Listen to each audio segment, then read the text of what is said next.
Hey, welcome back to another episode of the Mindshare Podcast. This show is sponsored by Kit's Keep In Touch Systems, a two-time international award-winning marketing suite for sales professionals. And REM, Real Estate Magazine, Canada's premier monthly magazine for real estate professionals. Learn more about our sponsor by visiting my site, mindshare101.com. And while you're there, be sure to download your free copy of my book, The Ultimate Marketing Bundle, as well as learn more about our one-to-one coaching. And when you get there, you're going to see a pop-up about our upcoming Mindshare Mastermind happening in Toronto. Details are limited, and that is very much on purpose. What I will tell you is that we're hosting a 2-day Mindshare in Toronto on May 29th and 30th from 8:30 a.m. to 4:30 p.m. on both days. We've got a loaded agenda in store for you. We're going to be collaborating, brainstorming, problem solving. We'll be putting people in hot seats, and we'll be hearing from some inspiring friends of mine.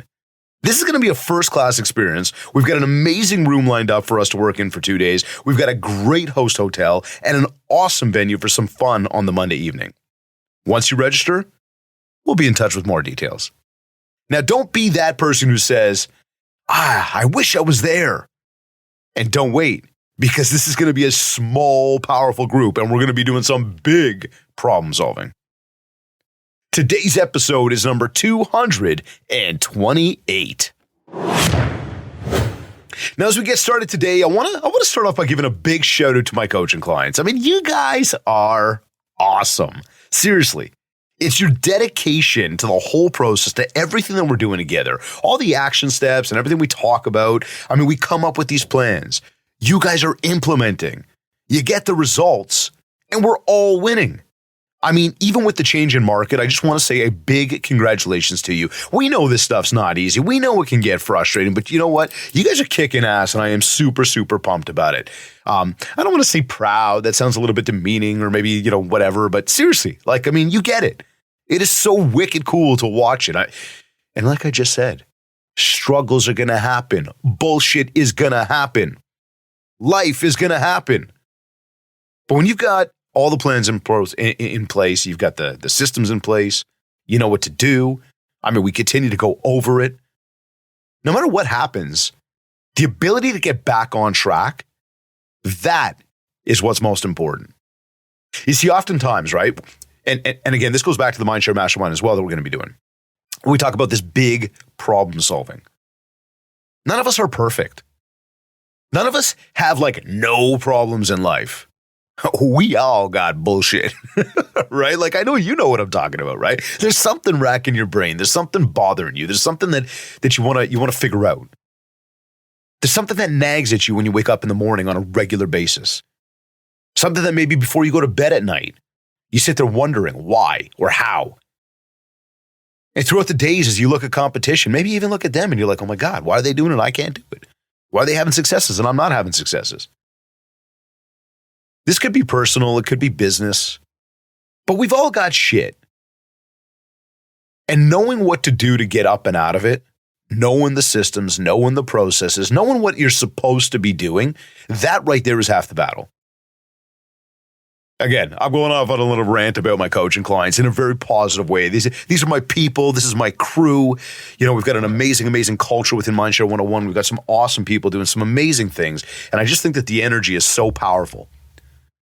And that's why I don't doubt the fact that as we're working with clients of ours and we're going through this journey, that people end up really having the successes that they're looking for. And look, I'm hearing success stories across the board.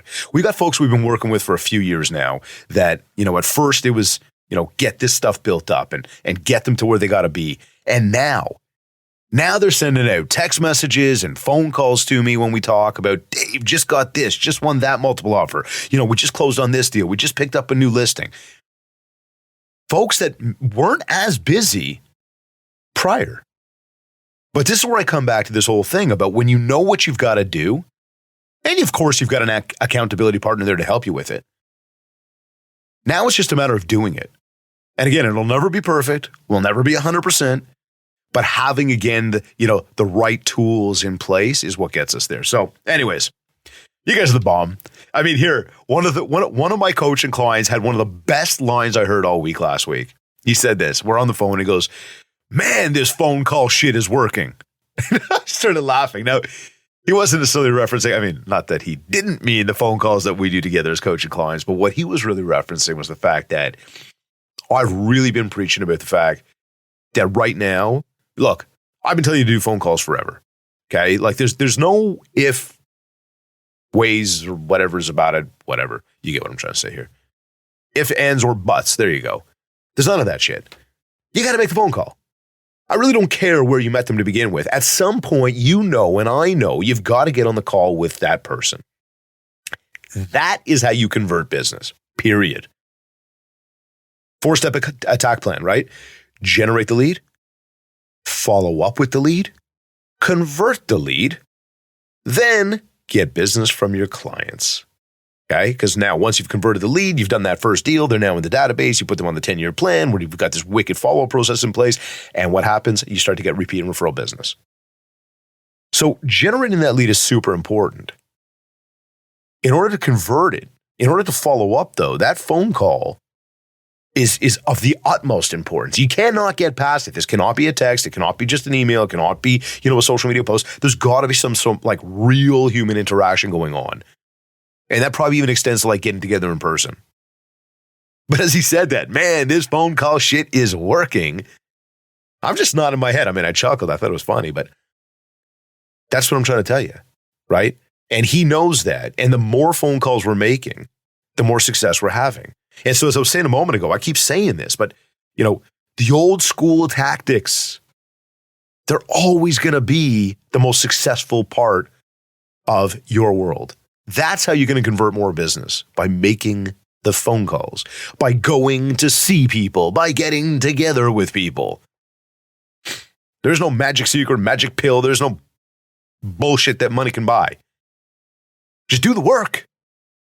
Anyhow, these people are proof that when you do the work, it works.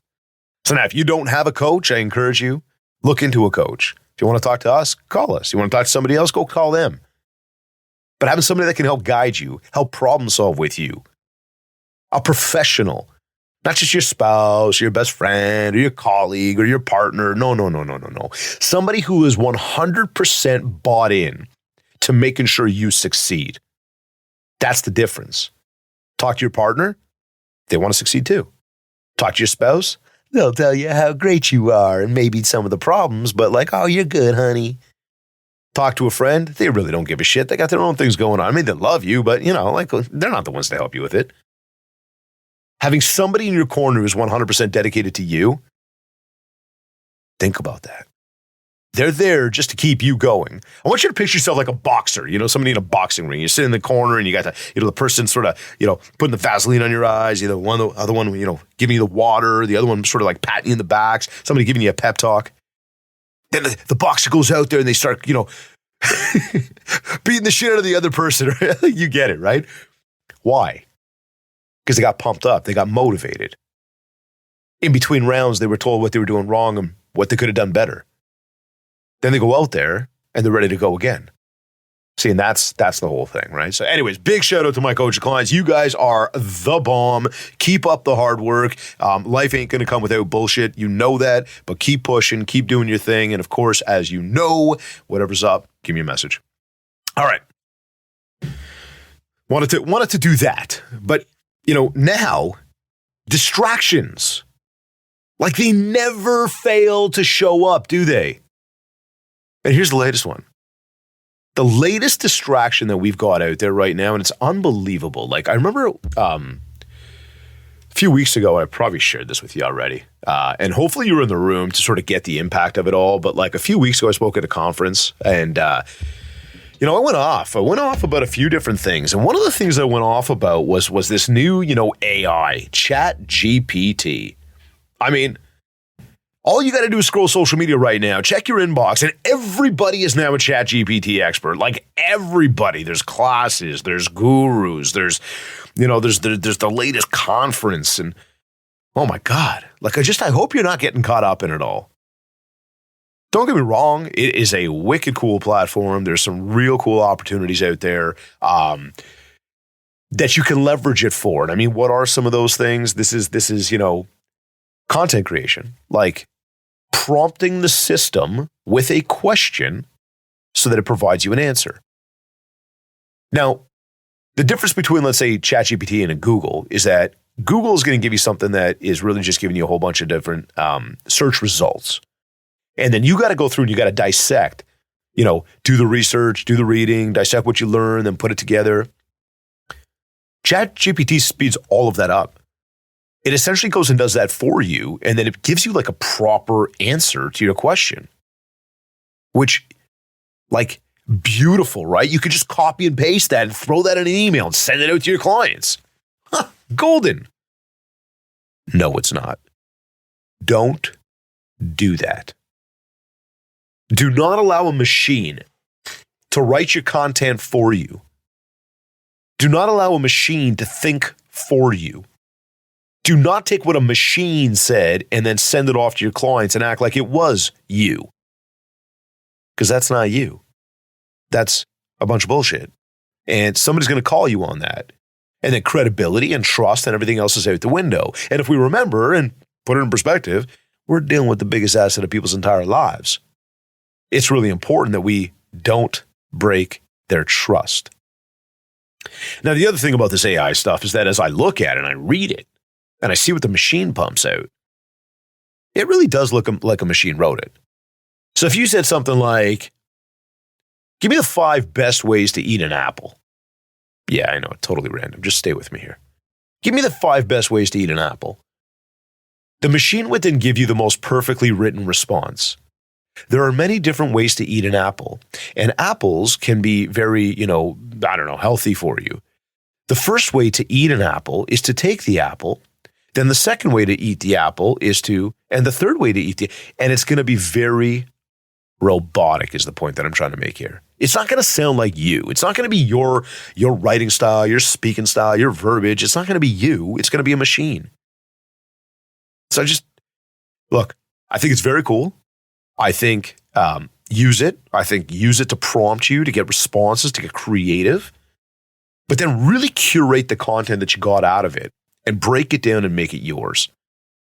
So maybe you'll ask the machine how to eat an apple, but you might ask it in a variety of different ways, right? So you might say, okay, tell me more about that. Okay, cool. Like what kind of apples? And as it's giving you all this information, and you can relate this back to whatever you do for a living, obviously, but as it's giving you more information, now you start to take that and you go, I'm learning a lot more about how to eat an apple. I now have a good sense of what I would tell people. Now you write your content and that's what you put out there. Because look, this is how it happens, right? This sheeple mentality. One person does something, so everybody else starts doing it. And then so on and so on and so on. And all of a sudden it becomes a complete distraction. And everybody's going down this wrong lane, this left field. Why? Because they saw everybody else doing it. Don't let the distractions get you away from your process. The bright, shiny object syndrome. Stay focused. Okay? ChatGPT is not, and all this AI is not going to change what you're supposed to be doing day to day. Understand that. It's not going to change what you're supposed to be doing day to day. It's not going to simplify that. What it is going to do is it's going to help you become a little bit more creative. It's going to help you take in a lot more information and learn a lot more, maybe a lot quicker. You got to be creative in the way you prompt it. You got to be creative in the questions you ask it. You got to be creative in the way you break down the answers and you create the content and put it back out there.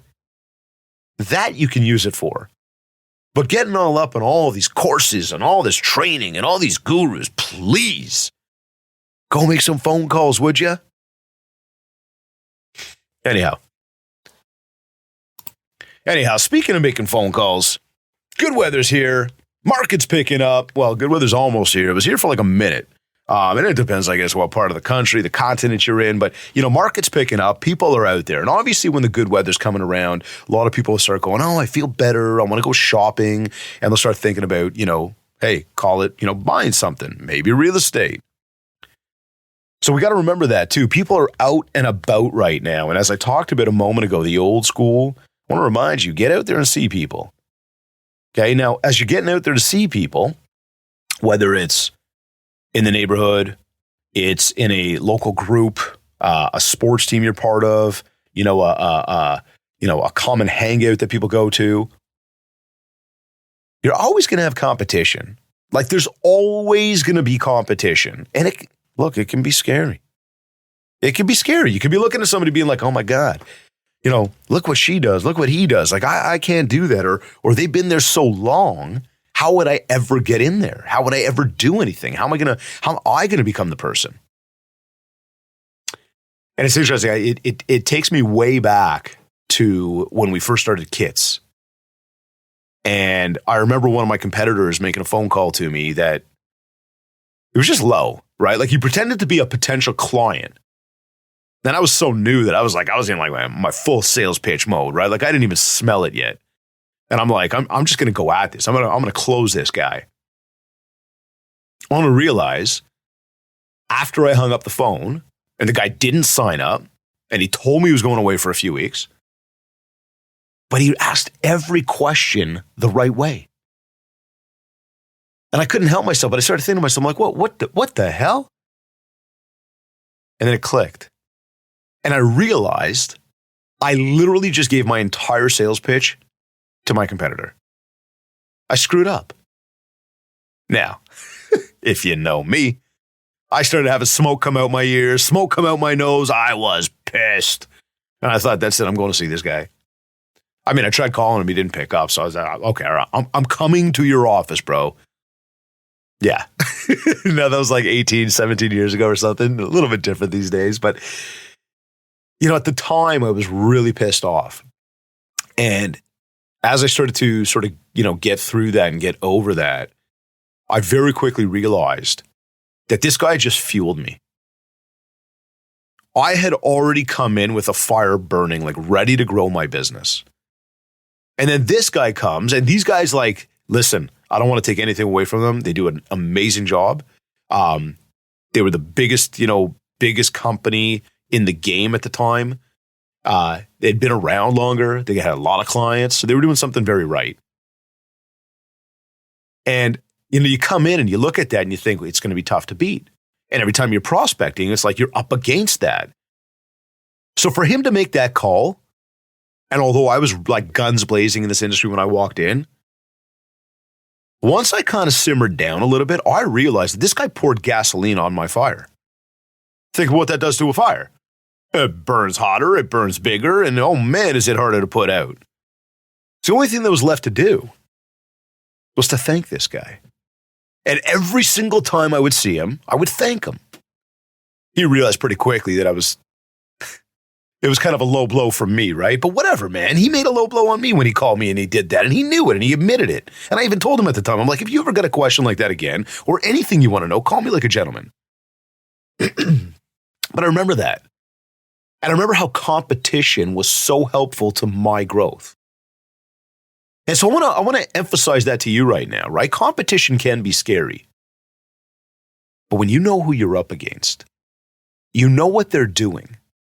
You are watching them. And trust me, you've heard me many times tell you, blinders on, headphones on, stay in your lane, stay focused on you. Absolutely. That said, understanding what your competition is up to, understanding what they're doing to generate new business, what they're doing to, follow up and to convert, what are their processes, how are they doing it? Well, this is where I'll sort of introduce this idea, this concept, but it's, in order to figure all this stuff out, when you've got competition, I want you to go into have a military mind, okay? I want you to implement, and this is what we talk a lot with our coaching clients about, implementing military tactics when it comes to prospecting. Think about it. And I know this, Jen, my wife, always says to me, she's like, don't use that example. It's not a good example. But I'm going to use it anyways. When you got two countries at war, and we're not talking politics, news, media, nothing right now. I just want you to think high level. You're even playing the game of Risk, okay? The board game, whatever. When you could be playing a video game. I really don't care, okay? Hell, you could be playing baseball and you got to figure out like which pitcher you should use based on their hitter. Maybe I'm going too deep here. Stay with me. I'll go back to the countries at war, okay? When you got two countries at war, one country comes in, and very, very simply put, one country comes in and they've got tanks, okay, and rockets, and planes, and aircraft carriers, whatever. Would you walk in with like literally just like a pistol and maybe a knife? I mean, if you did, think about it, probably not going to win the war. But if you understood exactly what they were using, call it their tools, their weapons, then you could figure, well, I'm going to study what they're doing. I'm going to study everything that I know about them, how many people they got, where they're set up, what kind of tools, weapons they're using. And I'm just going to come with more people. I'm going to put myself in better strategic places, and I'm going to have stronger weapons. Well, you're giving yourself a better fighting chance of winning. Now, let's take this back to business and get out of that thing. I know Jen's going to say to me, you shouldn't have said that. Doesn't matter. Stay with me here. You come back to having a military mind when it comes to sales, it comes to competition, and you can see exactly what they're sending to people. What do they got online in terms of marketing? What do they have offline in terms of marketing? Do they have a landing page that you could click on that you could submit your email to or somebody else's email to then see what the follow-up process looks like? Do you get a phone call? Do you get added to a list? What does their social media look like? How relevant is what they do out there to, sort of this area? The point is, when you think like a military mind and you inject this tactic, this military tactic of what we call reconnaissance, plain and simple, studying your enemy, studying your competition to understand what they're doing, getting as much recon, as much information as you can, now you can leverage that and you can become stronger. You can give yourself a better chance of winning. So, look, the point I'm trying to make here is that with the good market, good weather picking up and the market picking up, you're going to see a lot more competition out there. Maybe even in neighborhoods you've been working forever and all of a sudden it's like, oh my God, or markets you've been working forever. And you're like, where do these people come from? Well, on one hand, I can tell you, who cares? Don't worry about these people. On the other hand, hey, figure out who they are. Figure out what they're up to. Figure out if they're serious. Some of them might be fly by night. They come in, they come out, they're gone. So don't even think about them. Don't even blink an eye at them. But there might be that one or two, maybe, that all of a sudden decide to actually make a business out of it. Those are the ones you want to pay attention to. Understand what they're doing or what they're trying to do. As long as you're always kind of keeping your finger on the pulse there, who cares about the competition? You keep winning. Now, speaking of winning, it's making us busier. And with the market heating up, and again, lots of things happening and more action happening, we are getting busier.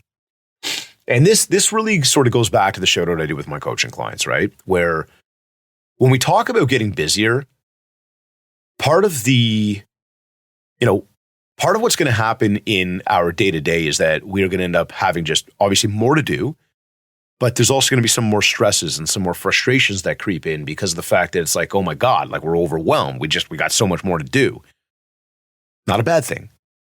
Not a bad thing at all that there's more to do. And understanding too that it's kind of like a moment in time, right? Because the market's going to go up, the market's going to come down, we're going to have more to do, we're going to have less to do. The key here is your discipline to time blocking. I'm telling you. I had somebody the other day say to me, and he always tells me like how busy he is, right? Like we'll say something, oh man, I'm busy. I got to do this or I got to do that. I turned to him the other day and I'm like, dude, you are the busiest guy I have ever met in my life. And he kind of looked at me. He's like, oh, well, come on, Dave. You know. I'm like, no, man. Like you are like the busiest dude ever. Every time we talk about something, you're telling me how busy you are. Now, little disclaimer here. I really don't think he's the busiest person ever. Quite frankly, I think he probably doesn't manage his time properly. I think that it's a bunch of bullshit. And I just think that it's an excuse. Straight up. Look, we're all busy. I'm not taking away from the fact that people can be busy. But much the same, though, much the same when you've got things under control, when you have a discipline, a process, you're working to a schedule, you're time blocking, You never really use the excuse like I'm busy. Instead, you go, okay, where can I fit it in? And if you don't want to fit it in, that's cool too. Don't use a bullshit excuse of I'm busy. You just tell people straight, no, man, I ain't doing it. You see what I'm saying? But to tell people, oh, I'm really, really busy. What are you saying? And don't you think at some point too, if that person came to you and asked you something, they might tell you like, or you ask them, they might turn around like at some point be like, I'm busy. Think about reciprocity here, right? You help somebody, you will be helped. But let's keep this isolated to you for a moment. I'm going off on a tangent there. Because I picture this guy in my head. I'm like, dude, stop giving me that excuse. But if you are a productive person and you are a busy person, leveraging the excuse of I'm busy, it never really happens. Like, I don't tell people I'm too busy. I just look at my schedule and go, can I do, can I not do? Because we've got a process. And so again, right now, while things are getting busier than, they may have been before, don't get overwhelmed. Don't throw your hands in the air. Don't stress out. And as much as you might be feeling a little bit more pressure, stay true to the process. Remember that blocking time to get things done in a day is what's going to help you get more done in a day. Or you just got a bullshit excuse that you're too busy to block the time. Right? Don't. Focus. Monday starts on Sunday. Lifestyle. You need 15 to 20 minutes every single day to plan for your day for tomorrow. It does not take that much effort. See, most people won't do it. Most people bullshit themselves. Never mind others. They'll bullshit themselves. I don't have the time. I do this, I do that. Okay, yeah, whatever. But for those of us that are not most people, we're going to go and we're going to block our time. We're going to know what needs to be done tomorrow. We're going to know if we could fit that other thing in tomorrow. And when shit hits the fan, we're also going to know exactly what the process is to keep ourselves on track. Nobody's 100% perfect. There's nothing. Nobody. But keeping in the fact that we know what our process is, well, that is where you win the battle. Now, if you want, could you bring somebody on? Absolutely, you could bring somebody on. An assistant, an administrator, however you want to maybe, label that title. But as you do that, it doesn't mean you could just walk away and do nothing. It doesn't mean you could just, throw your hands in the air and say, well, that's it. Everybody's here. I'm good. I don't really need to work as hard. You always, always, always need to be a leader. Don't just expect that they know what they need to do. Do not expect that they've got to drive as hard as yours. Do not expect that they want more success for your business than you do. You will always be at the head of that. Okay? You're the captain of the ship. You need to lead. You need to lead people. And the more you lead people, the more you create a culture around leading people, around the people that are there, and they feel that leadership, the more they're going to want to give you in terms of effort, in terms of care, passion, okay, time. So don't think to yourself, just because you hired an admin or an assistant, you can just wash your hands from everything. No, you need to consistently be there. Support them. Let them know what you need from them. Build, together, build trust within each other. And now there will be more opportunity to expand the roles and the duties and the responsibilities. And by doing that, yes, you will free up more time. Yes, you will be able to focus more effort, in where you really do well. And so an action step to this, very simply put, make a list of things that you don't like to do. Make a list of things that you're not really good at doing. Those are things that you might give to somebody else to help you with. And in time, that list can begin to grow even more. Responsibilities can begin to grow, get deeper, expand. But always remember something.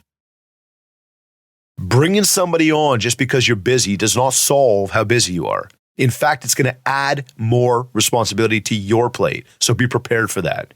It's not a cop-out. This is growth. And for any business to succeed when it's growing, like it or not, it takes a lot of hard work. It takes a lot of up and downs. It takes a lot of trial and error. It's a learning process. But again, most people won't put in the time for that. And that's why it makes it so much easier to win. You just got to be willing to go through the ups and the downs of it all. Now, why are we busy? We talked about it. Weather's getting better. Market's picking up. Buyers, there's a lot of people out there shopping now. We know that supply is not where it was. It's not as high. But now as people are out there, figure out how to hold a conversation with people. right? Like, talk to anybody. You never know what questions are going to come up. Anyone, anywhere, anytime. Just talk to people. Yeah, but Dave, like just talking to random strangers, I don't even know what to say to people. Well, it's not that hard. Like, what if you just said hello? Have you ever tried like smiling at a random stranger as you walk through the grocery store or down the street? It's incredible. You smile at somebody, and all of a sudden, what do? That's right, you just said it. They smile back. Wow, that wasn't hard. Then what happens if you just like said hello? What do you think they say? They might even say hello. Well, look, I'm not saying you got to get into like the depths of like the how old are your kids and what's your name and blah blah blah like right off the hop, right? Like we got to, obviously there's going to be sort of that layer of how deep we go with things, right? But talk to people. The more conversations you have, the more opportunities you create. It's that simple. Now, you ever been somewhere like you're about to go out and maybe it's even like a get together? Like, oh my God, I'm not in the mood, but what are we even going to talk about tonight? Well, here's the answer. Think about 4 different topics. And I'm going to give them to you right now. But talk to them about their family. Talk to them about work. Talk to them what they do to keep busy outside of work. And talk to them about anything they want to do that's like extravagant. Maybe something big that's coming up this year. Because they'll be really excited to share that, right? Maybe it's a vacation. Maybe it's a moment in life, like, whatever. Maybe it's something like that. They'll talk. So if you ask about family, you ask about their business, you ask about what they do like outside of business, and you ask what they're doing for like, something big this year. Now you're going to get conversation. You're always going to have something to talk about. And you want to ask questions, right? Just ask the questions. Once you ask the questions, listen for the answers. As they give you an answer, ask another question. It might be revolving around that answer. Look, this is something you could do for like 3 minutes with somebody. This is something you could do for over an hour with somebody. Always think to yourself, ask more questions. Because the more questions you ask, the more they're going to talk, the more you're going to learn, the more questions you'll be able to ask off of that. And now you're carrying a conversation. The more conversations we have, the more we get to know each other, the more we realize whether we like each other or we don't like each other. If we do like each other, we're building positive mind share. Now what do? Simply put, always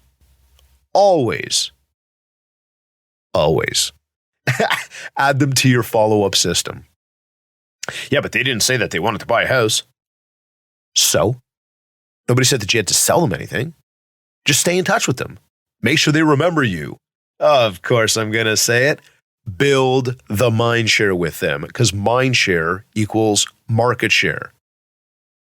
The more conversations we have, again, I can't stress it enough, the more opportunities we create for ourselves, right? And this goes back to something I said right off the top today about, the old school is working, phone calls, door knocking, open houses.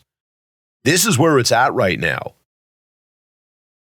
It's not about waiting online. This is about getting out there in front of people, having those conversations with people. And I'm hearing so many success stories like open houses. You know how many people are walking into open houses without an agent? Do you know how many people are out and about now that the better weather's getting there?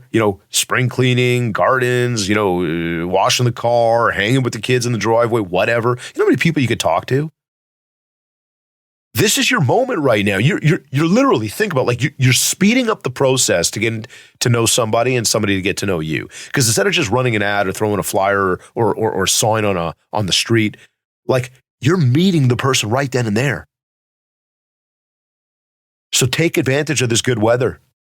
Take advantage of the opportunities to get out there in front of people. I'm hearing so many success stories right now for people doing that. Do it. And if you're not willing to do it, seriously, don't ask why you're not seeing business. Don't ask why you're not as busy as you want to be. You got to do the work. Same thing I tell my baseball team. I told them this last night. My favorite line. They know this for a few years now. They actually repeat it. In fact, sometimes they even mock me about it, like not in a bad way, but to be like, who am I? And they'll like pretend to be Coach Dave. Like, put in the effort, you get the results. And like last night, I was sitting there, just as we were starting practice, I said, boys, put in the effort. And they're all like, get the results. I'm like, boom, let's go. Have a good practice. Whether it's sports, it's baseball, it's hockey, or it's business, put in the effort, you get the results. You don't want to put in the effort? Don't sit around wondering why you're not getting the results. And right now, as you're putting in the effort, we know, and I'm hearing this as well, deals are taking longer to get over the finish line. Okay? So how do we speed that whole thing up? Because we talked about the market getting busier and what to do about that. We talked about, making more conversations with people. We talked about the fact that, competition is out there. The old school is working. So let's say this is all good. And I told you about the 4-step attack plan, right? Generate the lead, follow up with the lead, convert the lead, get a deal from your client, right? So as we're doing all this stuff and we're getting people, and now we've generated, but now we got to convert. And now, in fact, we've converted, right? We've done the follow, we've converted. These people are actually, they've signed with us, like we're doing something, but it's just taking too long, right? Like things are just, we've got the contract, we're running around, we're shopping, or we've got the house list or whatever. But for some reason, we're not getting it done. And boy, talk about getting busier. You just keep running and running and running. Well, how do we get the deal over the finish line? How do we speed up the process? Here it is for you. First things first. And we already really just alluded to this, but ask a lot of questions. Okay, open-ended questions, get them speaking. This is not the same as I just told you about asking about family and about business and all that other stuff. This is more specific to like the deal. Oh, really? So you want to make a move? Why? Now that we're digging and we're finding out why, and we're asking a lot of questions, and they give us a surface level answer, and then we, really, tell me more about that. And they go deeper and deeper, and they keep talking. And now you've exhausted what you believe to be like the deep reason why they want to make a move. And again, you got to think about it, right? You got to go deep. Well, we just, we're kind of looking for a bigger house. No, that's not deep enough. Why are you looking for a bigger house? Really, what part of the house do you want bigger? Oh, why is that? Interesting. So why is that important to you? And if we found something that had this but didn't have that, like how would that go for you? See, you're trying to really get them to paint this like perfect picture of what it is they want, right? And by doing that, by asking the right questions. So the more you ask, the deeper you go, the more you're going to find out exactly what it is. You're going to be able to, like think about this, okay? You're sitting with a blank piece of paper and like a whole bunch of crayons and you want to like draw the house they want. Well, you got to ask enough questions to find out. Do they want a sidewalk in front? Do they want to, a double garage, a triple garage? Like, how do they want the backyard? Do they want to be in a condo, right? Do they need to have a pool? Like, I mean, there's a million different things we need to figure out. How many bathrooms, how many bedrooms? But like, some people don't think that deep. They start to think about, what room in the house is most important to me? What room in the house is like not big enough now that I want it bigger? This is what you got to dig for.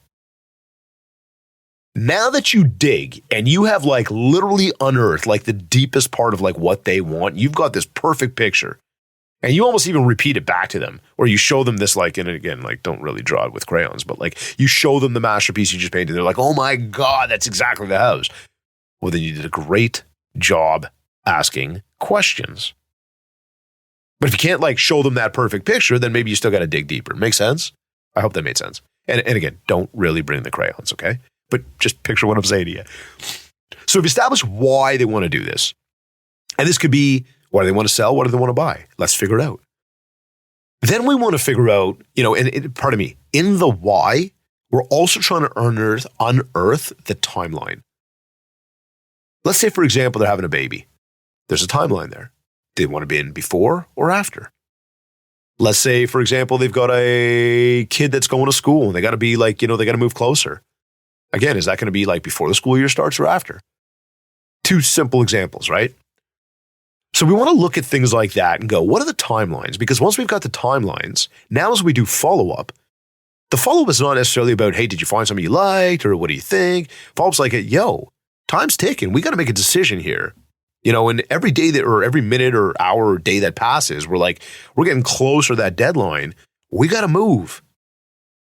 What you're trying to do with that is light a fire under their bums to make them understand that A lot of this is on them. You're going to continue to serve up what they're looking for, but they got to make a decision. And it's that moment of the decision that's really holding up a lot of the deals out there right now. Because it's taking longer to make that decision, and therefore you're running harder, and things are starting to compound because you got more clients coming out. And now, again, there's the overwhelm, the busyness.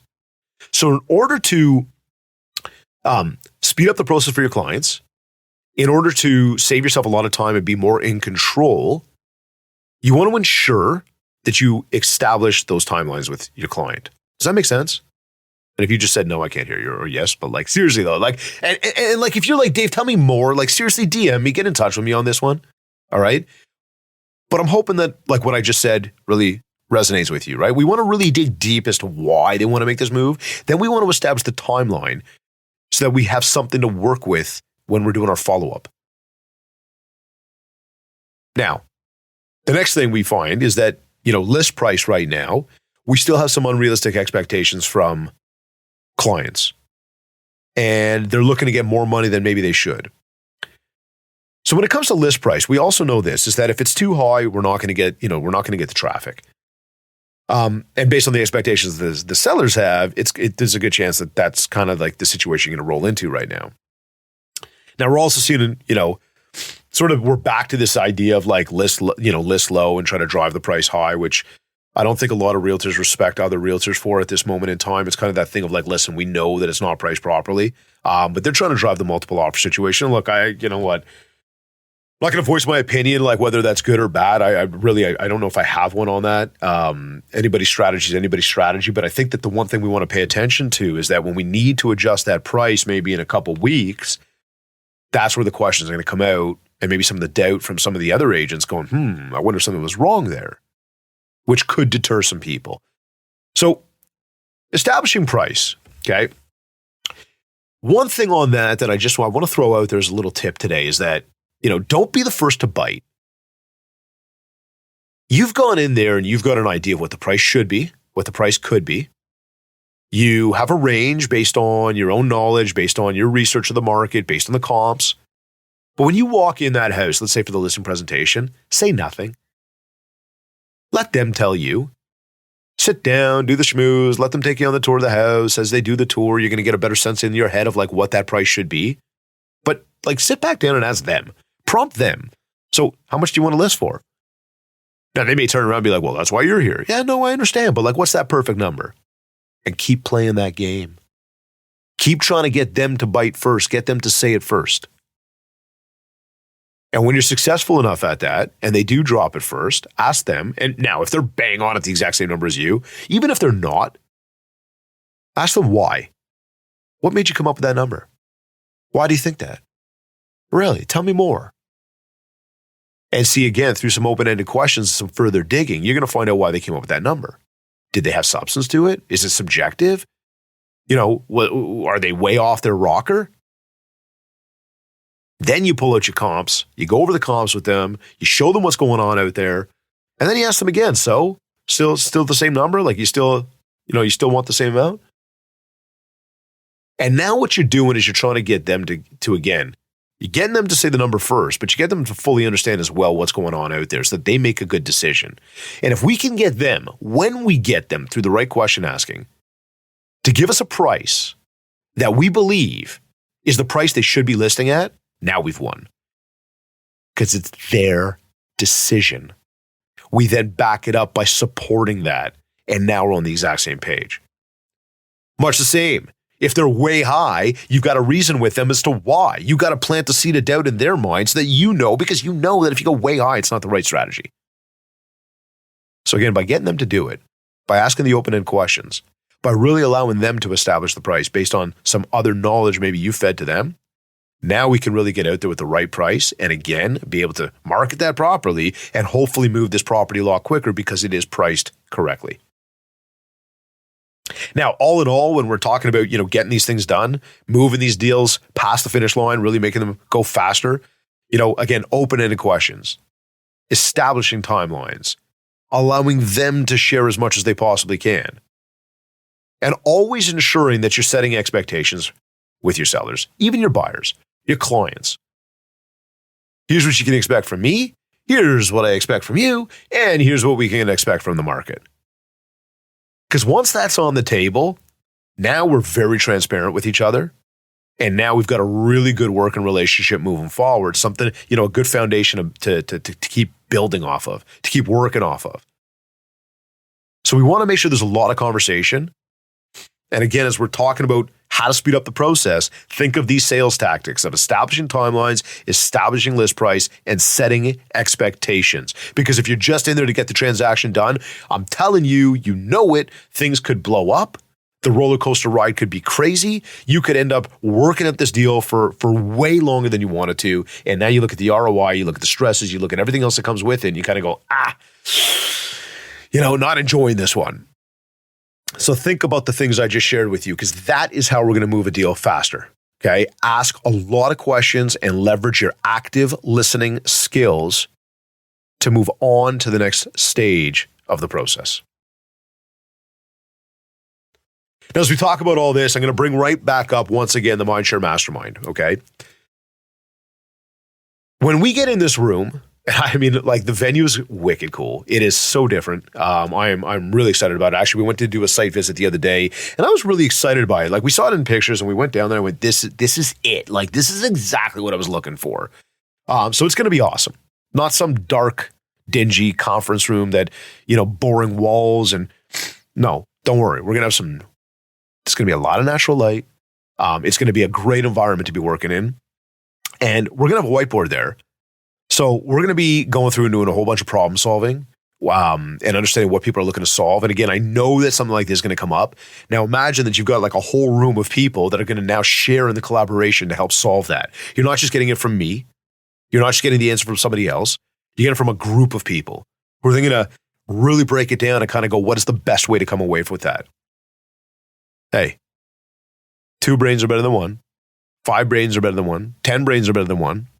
And that's exactly what we're doing. We're bringing a lot of brains together to help come up with some really powerful ideas and problem solving. We're going to collaborate together to make sure that you're coming away with just answers to all of these questions. Because again, you're not the only one struggling with what you're going through. You're not the only one with that problem, whatever it is that you're thinking about. We all have them. And when people come together and they start to problem solve, especially people you don't know, there's no predetermined notion of who's who. There's no egos. There's no, the guard gets dropped really quickly and we feel comfortable sharing. It's going to be amazing. I mean, the venue is awesome. Like I said, we've got, I got some inspiring friends of mine join us. So that's as much as I'm going to tell you about that. But I did do a poll the other day on my Insta, and I asked, I said, like, what's the most important thing for you when it comes to making a decision on whether or not to attend an event? And I gave 4 options. And one was money. One was the agenda. One was who are the other people coming? And the final one was other. DM me with like whatever that is. Quite frankly, the biggest one there was the agenda. People wanted to know. And so again, I'm going to tell you, 2 full days of learning, 8:30 a.m. to 4:30 p.m. on Monday and same time frame on Tuesday. And on the Monday night, I got a really fun event lined up for us. Great networking event. It's going to be nothing corny. Don't worry, I don't roll like that. Come on. It's going to be fun. Real fun. All on me. I'm going to be serving lunch for everybody on the 2 days. Again, Host Hotel is just a first-class spot, really, really wicked spot. Look, I want you there, okay? And if you're looking to go next level, and I mean, you've been listening to this podcast this long, that means you got some sense of trust in me, and I am grateful. I thank you for that. This is what we do. We help you. We help people. This is our mission every single day, is to help people get to that next level. And with this event, that's my goal. I want to help you. So if you listen this long, you trust me to some degree, thank you again. Trust me when I tell you we are putting everything we can, everything we have into this event, and it's going to be amazing. Put the trust in us. Get registered. Be there in Toronto with us. Join us. Take part in this. I'm telling you, you're going to come out going, Dave, when do we do it again? May 29th and 30th in Toronto, the Mindshare Mastermind. Make sure you're there. You're either listening to this on one of your favorite podcast platforms, or maybe you went to my website, mindshare101.com. And while you're there, be sure to download your free copy of the Ultimate Marketing Bundle, our 31-page ebook, including your free 90-day social media content calendar to help you build more mindshare so that you get more market share. A reminder as well that if you want to talk about personalized one-to-one coaching, an in-person keynote talk for your upcoming event, and or ongoing virtual training, just get in touch with me. We'll set up a consultation call, learn more about what you're looking to achieve, and how we will help you do just that. As I just mentioned, make sure to get registered for our small group mastermind taking place on May 29th and 30th in Toronto. It's going to be 2 powerful days of collaboration, networking, and problem solving. The agenda details are going to be sent to you after you register. Don't forget to leave a review of this podcast, www.ratethispodcast.com/Mindshare101. Connect with me on Facebook at Mindshare101 and on Instagram at David Greenspan 101. I want to thank Kids Keep in Touch Systems and REM Magazine for sponsoring the Mindshare podcast. Be sure to visit our site to learn more about what these powerful companies will do to help you grow your business. This has been another episode of the Mindshare podcast. Thank you for tuning in.